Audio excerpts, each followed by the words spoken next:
Bonjour. Dans cette vidéo, je vais vous présenter le changement.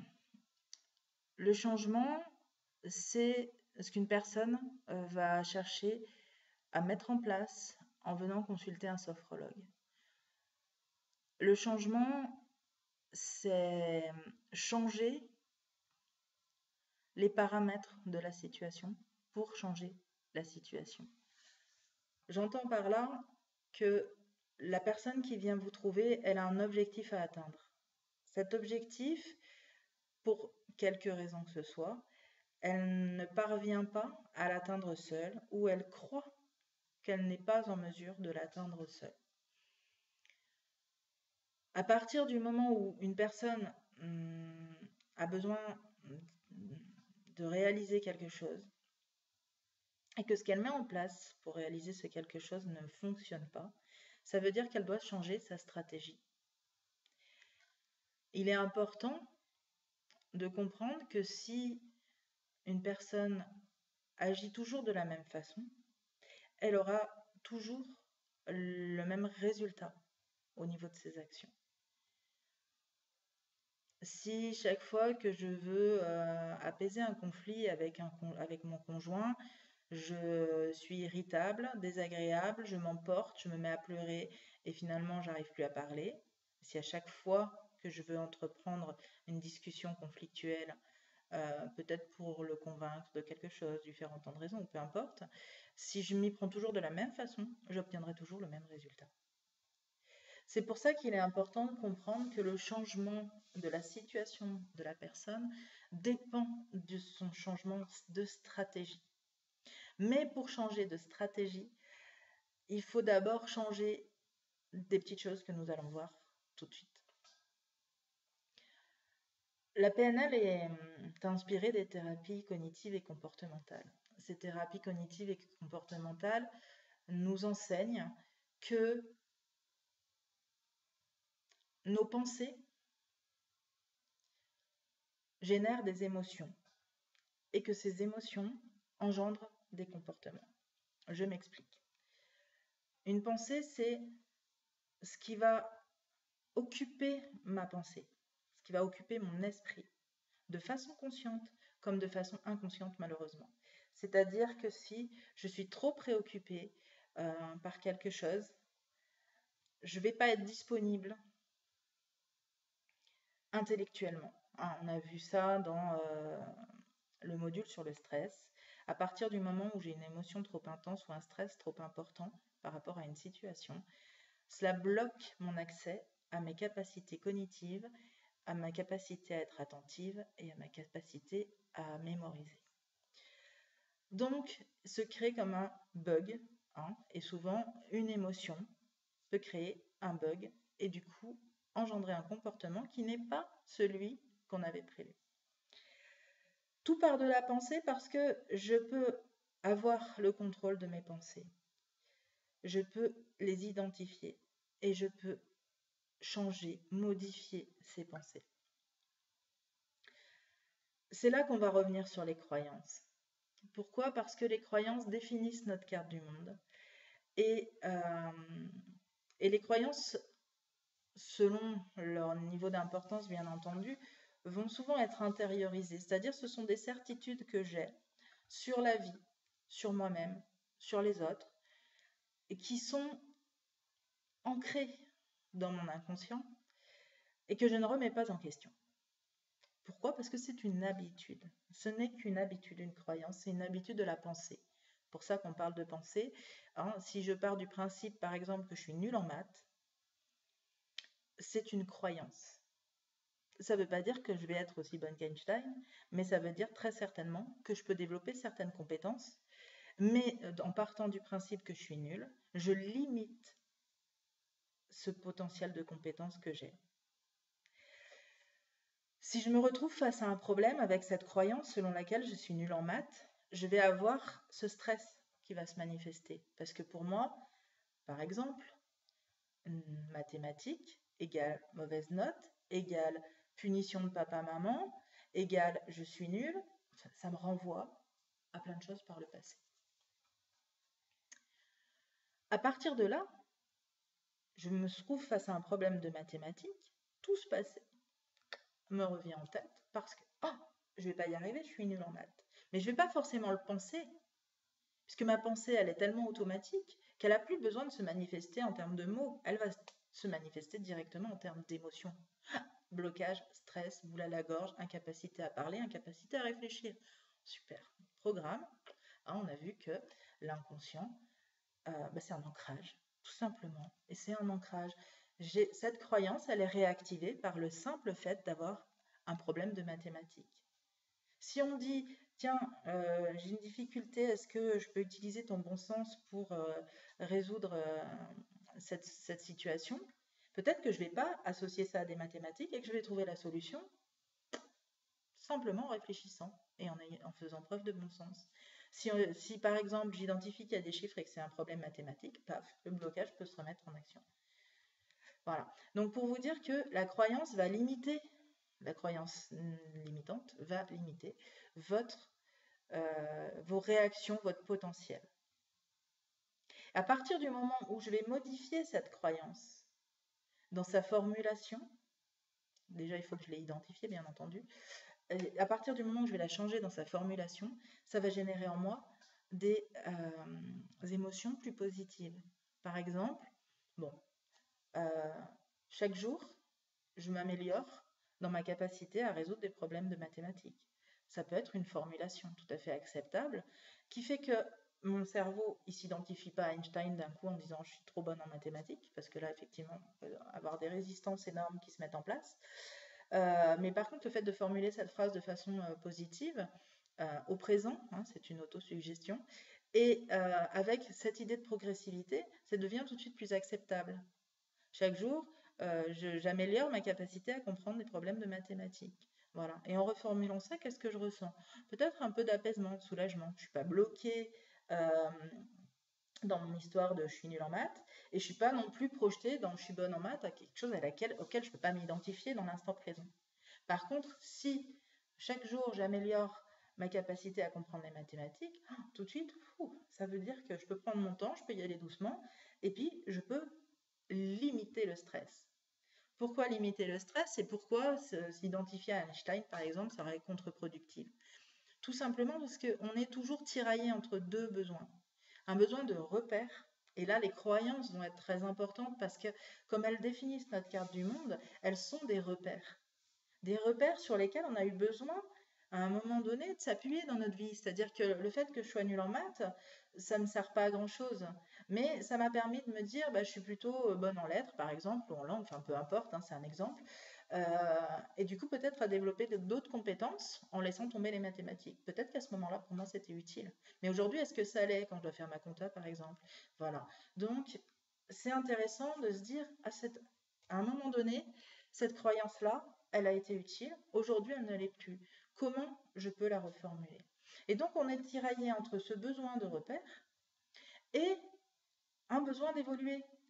Et bien sûr, plus mon objectif est à l'opposé de qui je suis aujourd'hui, et plus les résistances, l'élastique entre ces deux besoins se tirent, et plus du coup mes résistances se mettent en place et vont me limiter. C'est donc intéressant d'identifier les croyances, bien entendu, mais aussi de les reformuler pour les assouplir. L'idée, c'est pas justement d'aller à l'opposé de ce qu'on est, mais de proposer à la personne une flexibilité par rapport à sa croyance. Une flexibilité intellectuelle d'abord.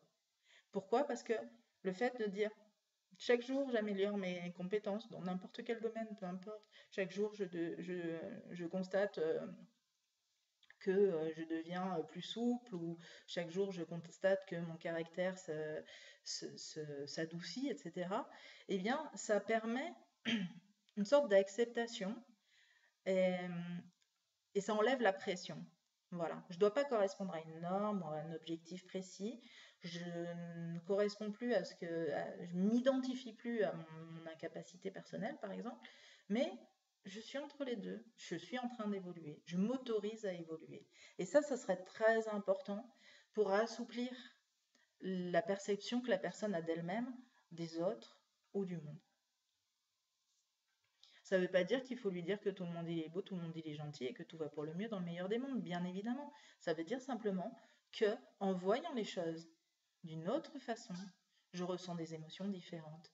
Et par là même, je change mon comportement, puisque je suis plus sur la défensive par rapport à mon problème de maths, je suis plus bloquée, je suis plus en colère ou frustrée. Donc mes réactions vont être différentes. Je vais peut-être être mieux réfléchir, je vais peut-être communiquer plus facilement, je vais peut-être pouvoir mettre des mots plus clairs sur ce que je veux exprimer, etc. parce que j'aurai enlevé ce blocage qui est créé par ma croyance limitante. Donc peu importe que la croyance soit vraie ou non, puisque la croyance va toujours auto-générer sa propre preuve. Je suis nul en maths, quand je me mets devant un problème de maths, je bloque. Bah oui, forcément, puisque je suis partie du principe que j'étais nulle. Bien sûr que je bloque. C'est une réalité, c'est ma réalité. Mais est-ce que de façon empirique c'est vrai? Pas forcément, mais je vais vérifier.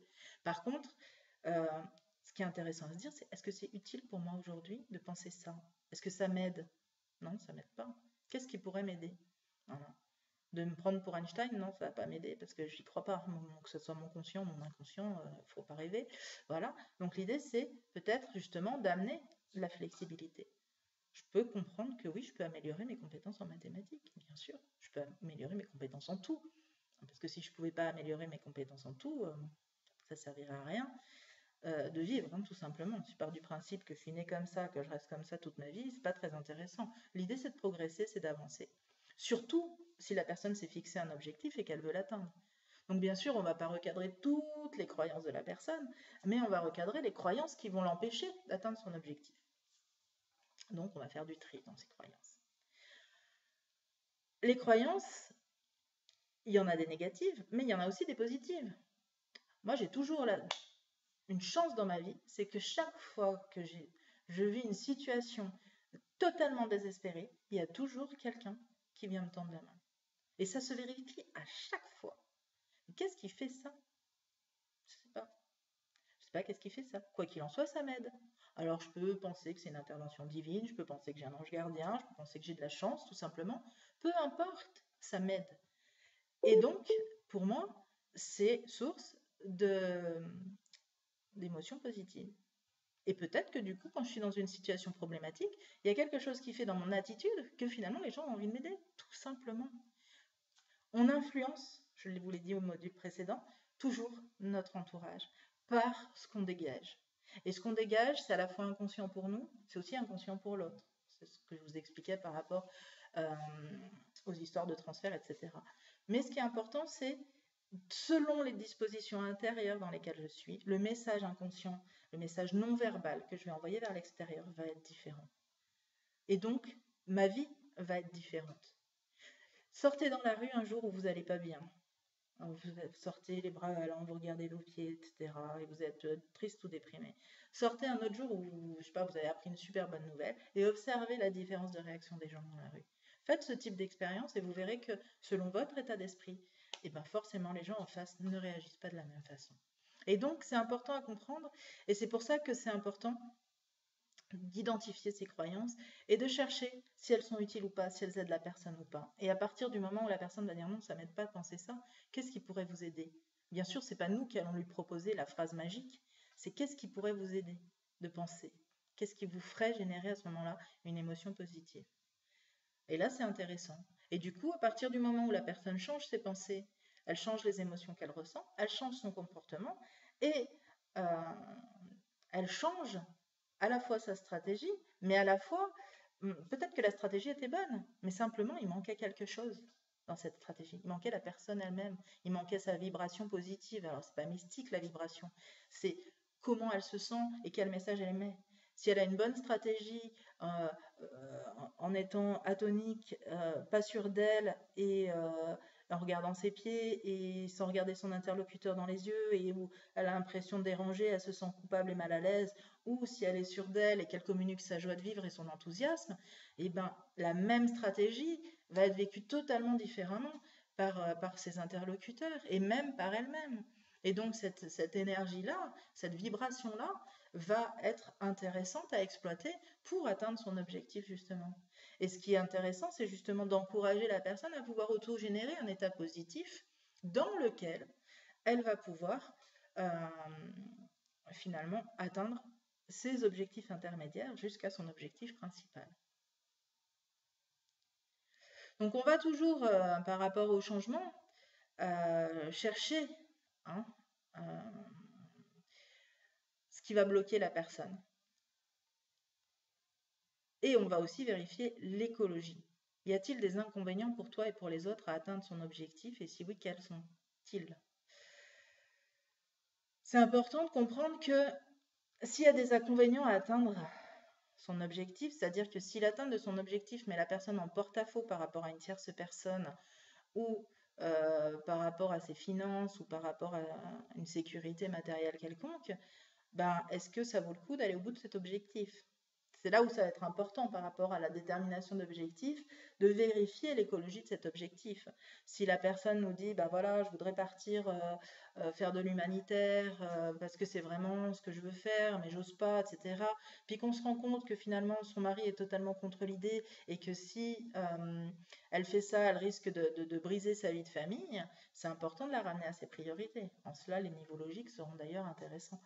Hein, c'est-à-dire comment elle peut faire pour à la fois répondre à son besoin d'aider les autres dans sa démarche humanitaire et non pas immunitaire, rôle de lapsus.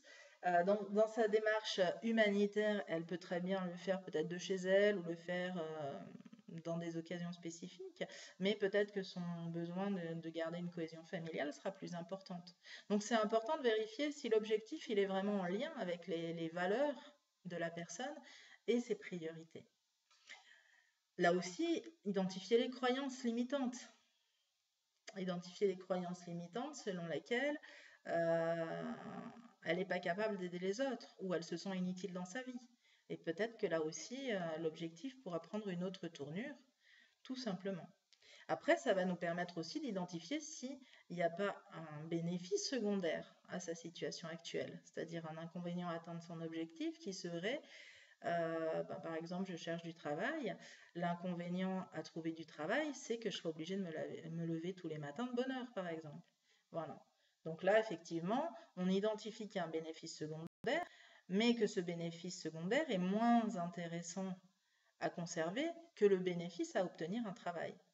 Donc là, à nous de voir avec la personne comment elle peut compenser ce manque de ses grasses matinées le matin, par exemple. Qu'est-ce qu'elle peut mettre en place et qu'est-ce qui peut être plus stimulant pour elle que ces grasses matinées?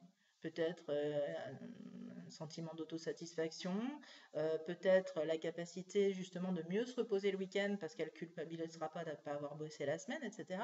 Ça va être intéressant de creuser avec elle pour savoir chercher des sources de motivation qui vont contrebalancer finalement l'intérêt à conserver ce bénéfice secondaire. Donc dans tout changement, on a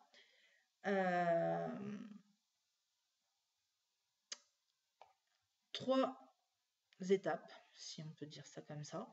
Donc la première étape, c'est la première période, voilà, 3 périodes, c'est l'état présent. L'état présent, c'est-à-dire la situation actuelle de la personne. Et puis, on a l'objectif, c'est-à-dire la situation désirée ou l'état désiré. C'est-à-dire quand vous aurez atteint votre objectif, qu'est-ce que vous allez ressentir, ce que vous allez faire, ce que vous allez penser. Enfin, pas dans cet ordre-là. Hein. Qu'est-ce que vous allez penser, qu'est-ce que vous allez ressentir, ce que vous allez faire, qu'est-ce que les autres pourront peut-être constater. Et entre les deux, il y a la situation intermédiaire. La situation qui est à la fois super instable, mais qui à la fois est toute pleine de promesses et de potentialités. Alors, l'état désiré, c'est donc l'objectif de la personne. Qu'est-ce qu'elle veut? Qu'est-ce que cet objectif, une fois atteint, va lui apporter? Comment elle saura qu'elle a atteint l'état désiré ou la situation désirée? Y a-t-il des inconvénients à avoir atteint cet objectif pour moi et pour les autres? C'est l'écologie, hein, ce qu'on a vu tout à l'heure. L'idée, ça va être qu'elle puisse se projeter dans son futur pour en percevoir les effets. Alors, ce qu'on appelle les effets de l'objectif, c'est un petit peu le bénéfice secondaire de l'objectif, c'est-à-dire le plus. Qu'est-ce que ça va lui apporter dans sa vie? hein, d'avoir du travail. Bah ok, elle aura un travail, elle aura un salaire, mais quoi d'autre? Bah justement, peut-être, ça va être ça, montrer qu'elle est capable de conserver un travail, montrer qu'elle est indépendante, se prouver à elle-même, ou montrer aux autres, peu importe, mais ça va être intéressant. Qu'est-ce qu'elle va retirer de positif de ce fameux objectif? Ensuite,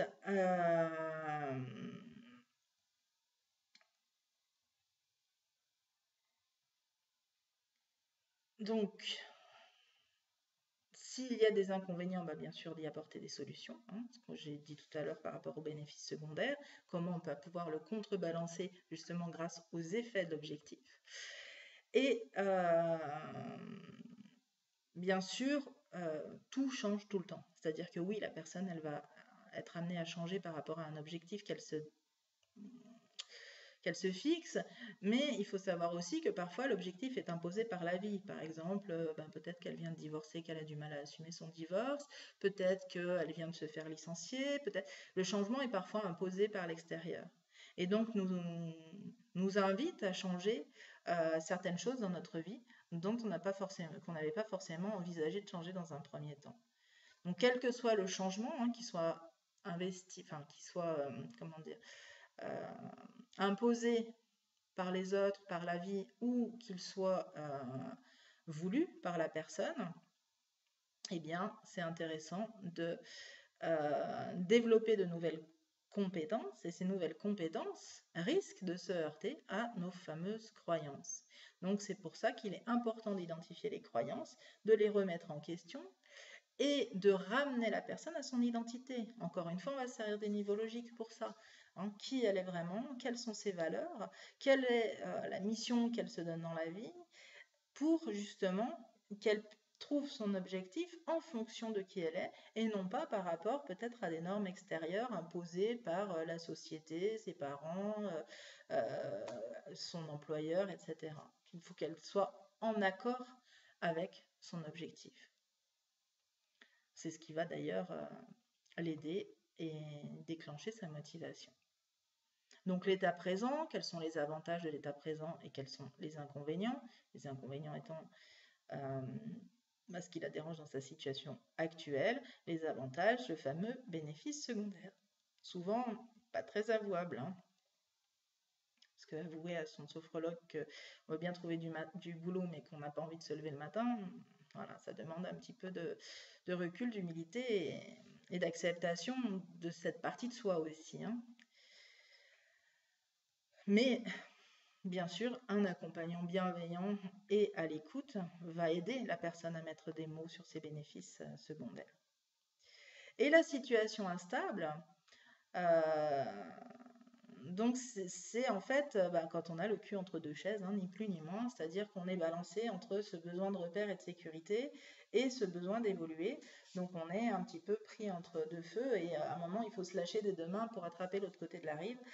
Et voilà, avec toutes les résistances dont j'ai parlé et que cela engendre.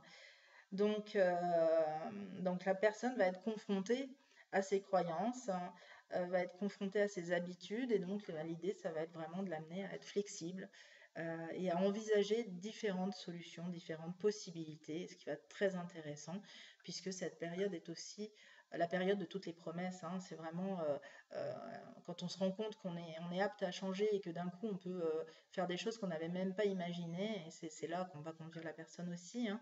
Ça va être très intéressant, même si c'est instable. Le fait de se dire, que la personne puisse se dire à un moment donné, mais j'ai le choix en fait, j'ai le choix, je peux faire ceci, je peux faire cela, mais je choisis peut-être de rester ici parce qu'il y a ma famille et que c'est une priorité pour moi. Mais à partir du moment, même si je refais le même choix, j'ai plus l'impression de subir et j'ai l'impression d'être actrice dans mes décisions, tout simplement. Donc c'est très intéressant cette situation, d'accompagner la personne dans cette situation pour l'amener justement à créer des nouveaux repères et puis à s'appuyer sur une motivation, à s'appuyer sur une potentialité à développer. Donc c'est dans cet état que vont apparaître les ressources, ce dont on a besoin pour faire ce qu'il faut pour atteindre son objectif, et également les obstacles, c'est-à-dire ce qui rend les choses difficiles, voire impossibles. Donc là, ben, les obstacles, c'est souvent les croyances ou alors peut-être une réalité qui n'a pas été prise en compte au niveau matériel, au niveau relationnel, etc. Donc le changement n'est acceptable que s'il est respectueux de ce qui est important pour nous et notre entourage. La PNL parle d'écologie et est centrée sur cet aspect du changement. Donc c'est ce que je disais tout à l'heure, il est important que l'objectif fixé soit en lien avec l'identité, la personnalité, les valeurs personnelles et les priorités du sujet. Donc quand on accompagne une personne dans le cadre d'un changement, on peut se trouver confronté à des résistances conscientes ou inconscientes. On se retrouve dans une situation d'impasse, il est important d'en définir les causes et elles peuvent être multiples. Donc des résistances au changement, donc ce que je vous ai dit, quand parfois on va trop loin vers l'objectif et que l'objectif nous paraît tellement différent de ce qu'on est qu'on croit qu'on ne peut pas l'atteindre. Donc là, c'est aux professionnels d'envisager un changement qui soit facilité par des étapes accessibles. Le deuil de la situation antérieure, à la fois le deuil de ce qui était et le deuil de qui la personne était dans cette situation. Parfois le deuil donc d'un processus d'identification. Je veux être en couple et vivre une vie de couple épanouie, mais est-ce que je peux faire le deuil de ma personnalité indépendante, tout simplement. Voilà, donc c'est intéressant aussi de creuser un petit peu de ce côté-là.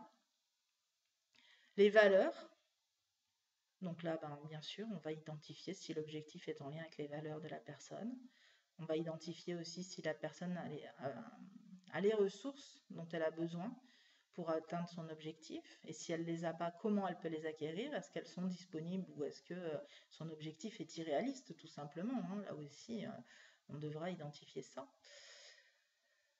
Les difficultés relationnelles, donc là, c'est aussi un recadrage des croyances, la façon de voir les choses, un recadrage qui va aider. Et les difficultés à surmonter, c'est-à-dire là aussi, parfois un conflit intérieur qui peut se manifester entre la situation actuelle et l'envie de changement.